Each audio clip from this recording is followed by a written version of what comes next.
तीर्थ मरण एवं अनशन व्रत का महात्म्य, आतुरावस्था के दान का फल, धन की एकमात्र गतिदान तथा दान की महिमा। तार्क्ष ने कहा, हे प्रभु, अनशन व्रत का पुण्य किस कारण से मनुष्य को अक्षय गति प्रदान करने में समर्थ है? यदि प्राणी अपने घर को छोड़कर तीर्थ में जाकर मरता है, अथवा तीर्थ में न पहुंचकर मार्ग में या घर में ही मर जाता है, अथवा कुटिचर अर्थात संन्यास आश्रम के धर्म को स्वीकार करके प्राण छोड़ देता है, तो उसे कौन सी गति प्राप्त हो सकती है?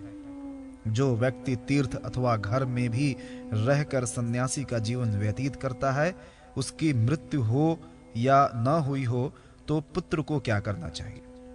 हे देव, यदि प्राणी का तत्संबंधी नियम पालन में उसके चित्त की एकाग्रता भंग हो जाती है, तो ऐसी परिस्थिति में उसकी सिद्धि कैसे संभव है?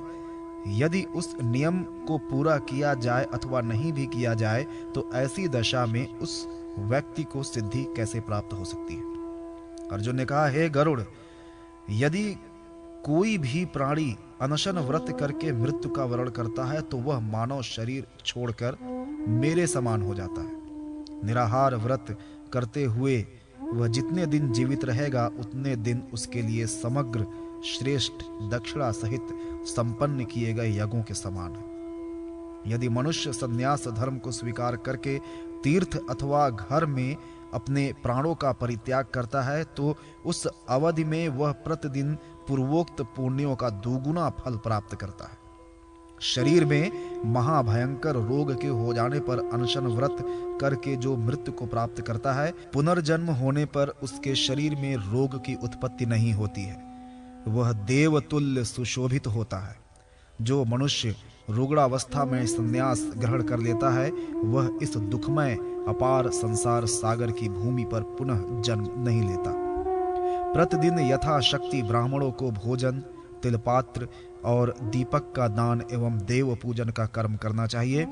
इस प्रकार का आचरण जो व्यक्ति करता है, उसके छोटे बड़े सभी पाप विनष्ट हो जाते हैं। वह मृत्यु के बाद सभी महर्षियों के द्वारा प्राप्त की जाने वाली मुक्ति का संवरण करता है। अतः यह अनशन व्रत मनुष्यों को वैकुंठ पद प्रदान करने वाला है। इसलिए प्राणी स्वस्थ हो या न हो, उसे इस मोक्षदायक व्रत का पालन अवश्य करना चाहिए। जो मनुष्य पुत्र और धन दौलत का परित्याग करके तीर्थ यात्रा पर चल देता है, उसके लिए ब्रह्मादि देवगण तुष्टि पुष्टिदायक बन जाते हैं। जो व्यक्ति तीर्थ के सामने उपस्थित होकर अनशन व्रत करता है, वह यदि उसी मध्यावधि में मृत्यु को प्राप्त कर ले, तो उसका वास सप्तर्षि मंडल के बीच निश्चित है। यदि अनशन व्रत करके प्राणी अपने घर में भी मर जाता है, तो वह अपने कुलों को छोड़कर अकेले स्वर्गलोक में जाकर विचरण करता है। यदि मनुष्य अन्न और जल का त्याग करके विष्णु के चरणोदक का पालन करता है, तो वह इस पृथ्वी पर पुनर्जन्म नहीं लेता। अपने प्रयत्न से तीर्थ में गए हुए उस प्राणी की रक्षा वन देवता करते हैं। विशेष बात यह है कि यमदूत और यमलोक की यातनाएं उसके सन्निकट तक नहीं आ पाती हैं। जो व्यक्ति पापों से दूर रहता हुआ तीर्थवास करता है, यदि वह वहां पर मृत्यु को प्राप्त करे और उसका शवदाह हो, तो वह उस तीर्थ के फल का भागीदार होता है। सदैव तीर्थ सेवन करने पर भी प्राणी यदि किसी दूसरे स्थान पर मरता है, तो वह श्रेष्ठ कुल और उत्तम देश में जन्म लेकर एक विद्वान वेदज्ञ ब्राह्मण होता है। हे तार्क्ष, यदि निराहार व्रत करके भी मनुष्य पुनः जीवित रहता है, तो ब्राह्मणों को बुलाकर जो कुछ उसके पास हो, वह सर्वस्व उन्हें दान में दे दे। ब्राह्मणों की आज्ञा लेकर वह चंद्रायण व्रत का पालन करे, सदा सत्य बोले और धर्म का ही आचरण करे। मृत्यु के उद्देश्य से तीर्थ में जाकर कोई भी मनुष्य पुनः अपने घर वापस आ जाता है, तो वह ब्राह्मणों की आज्ञा प्राप्त करके प्रायश्चित करे। स्वर्ण, गौ, भूमि, हाथी और घोड़े का दान करके जो मनुष्य मृत्यु काल में तीर्थ में पहुंच जाए, वह भाग्यवान है। मरण काल के सन्निकट होने पर घर से तीर्थ के लिए प्रस्थान करने वाले व्यक्ति को पग पग पर गोदान का फल प्राप्त होता है। यदि उसमें हिंसा न हो, घर में जो पाप किया गया है वह तीर्थ स्थान से शुद्ध हो जाता है।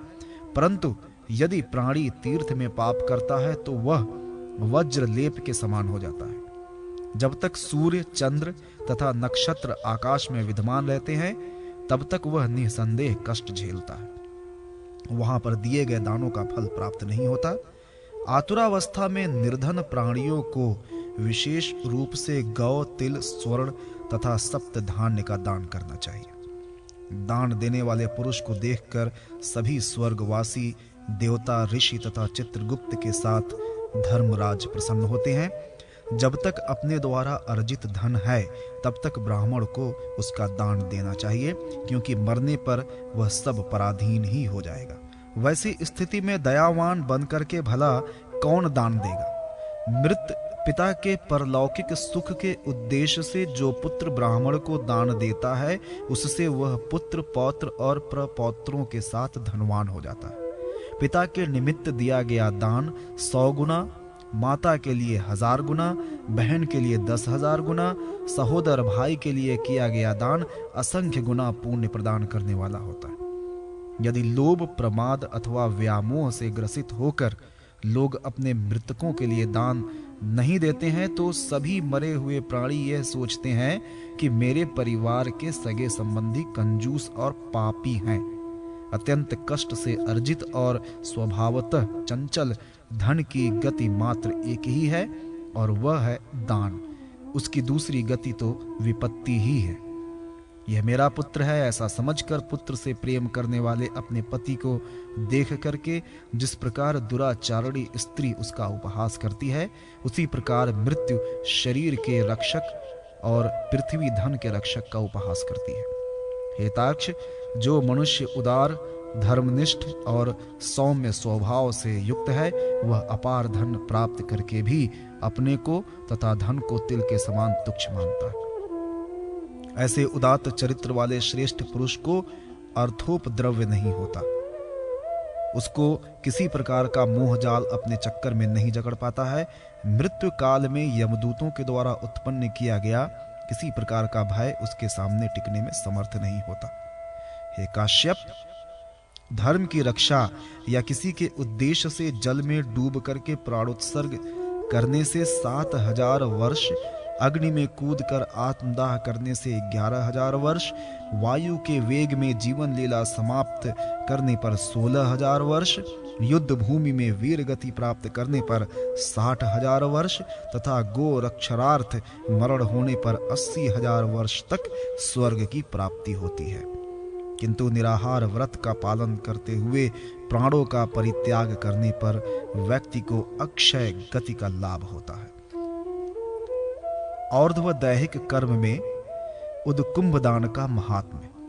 तार्क्ष ने कहा, हे जनार्दन, जिस प्रकार से जल पूर्ण कुंभ का दान करना चाहिए उसका वर्णन करें। यह कार्य किस विधि से करना चाहिए, इसके लक्षण कैसे हैं, इसकी पूर्ति कैसे होती है, इसको किसे देना चाहिए, प्रेतों को संतुष्टि प्रदान करने में समर्थ इन कुंभों का दान किस काल में उचित है, यह बताने की कृपा करें। श्री कृष्ण ने कहा, हे गरुड़, जल पूर्ण कुंभ दान के विषय में पुनः मैं तुम्हें भली प्रकार से बता रहा हूं। हे महापक्षिण, अन्न और जल से परिपूर्ण कुंभों का दान प्रेत के उद्देश्य से देना चाहिए। यह दान विशेष रूप से प्रेत के लिए मुक्तिदायक है। 12वें दिन, छठे मास, त्रिपक्ष और वार्षिक श्राद्ध के दिन विशेष रूप से जीव को यम मार्ग में सुख प्रदान करने के लिए उदकुंभ देना चाहिए। गोबर से भली भांति लीप कर स्वच्छ बनाई गई भूमि पर प्रतिदिन तिल या पकवान से युक्त जल पूर्ण कुंभ का दान देना चाहिए। उसी स्थान पर प्रेत के निमित्त स्वेच्छा से उस पात्र का दान भी देना चाहिए। उससे प्रसन्न होकर प्रेत यमदूतों के साथ चला जाता है। प्रेत द्वादशाह संस्कार के अवसर पर जल पूरित कुंभों का दान विशेष महत्व रखता है। यजमान उस दिन 12 जल भरे घटों का संकल्प करके दान करे। उसी दिन वह पकवान और फल से परिपूर्ण एक वर्धनी विशेष प्रकार का जलपात्र भगवान विष्णु के लिए संकल्प करके सुयोग्य एवं सच्चरित्र ब्राह्मण को प्रदान करे। तदनंतर वह एक वर्धनी पकवान तथा फल धर्मराज को समर्पित करे। उससे संतुष्ट होकर धर्मराज उस प्रेत को मोक्ष प्रदान करते हैं। उसी समय एक वर्धनी चित्रगुप्त के लिए भी दान देना चाहिए। उसके पुण्य से प्रेत वहां पहुंचकर सुखी रहता है। अपने मृत पिता के कल्याणार्थ उड़द और जल से पूर्ण 16 घटों का दान दे। उसका विधान यह है कि उत्क्रांति श्राद्ध से लेकर षोडश श्राद्ध तक के लिए 16 ब्राह्मणों को एक एक घट दान में दिया जाए। एकादशाह से लेकर वर्ष पर्यंत प्रतिदिन नियम पूर्वक पकवान एवं जल से पूर्ण एक घट का दान दिए है। हे खगेश्वर, यह बात तो उचित है कि जल पूर्ण पात्र और पकवान पूरित बड़े घटों का दान नित्य दिया जाए, किंतु वहीं पर एक वर्धनी कलश ऐसी होनी चाहिए जिसके ऊपर बांस निर्मित पात्र में मिष्ठान रखकर पितृ का आह्वान करके कुमकुम, अगुरु आदि सुगंधित पदार्थों से उनका पूजन करें।